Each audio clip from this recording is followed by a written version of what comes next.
The sermon series is all about the book of Acts. So first of all, assume someone has never read the book of Acts. Who wrote this book? When was it written? What's it about? In that order. Anybody can start. Wait, were we supposed to read the book of Acts? Yeah. Acts was written by Luke. It's really part 2 of the gospel. So Luke starts with Luke, inspired by the Holy Spirit, and then moves into the second part. And that's pretty clear. And by the way, he introduces both the Gospel of Luke and Acts.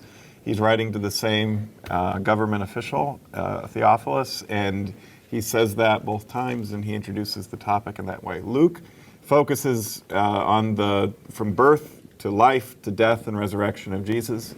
And then Acts picks up from one of Jesus' last post-resurrection appearances before he ascends into heaven. So what we get in Acts is a wonderful overview of what it means to be church, because it's the establishment, the birth of the Christian church on the day of Pentecost, and then how did the church function? How did the church carry out its mission? How did the church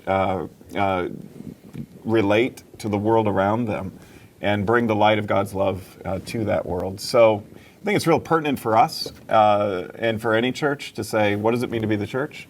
What are the things that are timeless? And there are all sorts of timeless truths in these stories.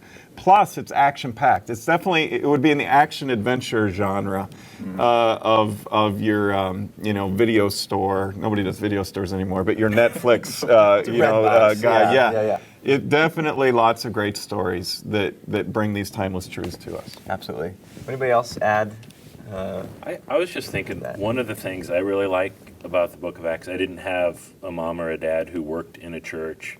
And so I remember when I started working in a church, it was like, these relationships between these Christians are really interesting. And I love the honesty of the book of Acts with Paul and Peter kind of having some issues that they have to work through and overcome. And how do we be the church together? It's fantastic.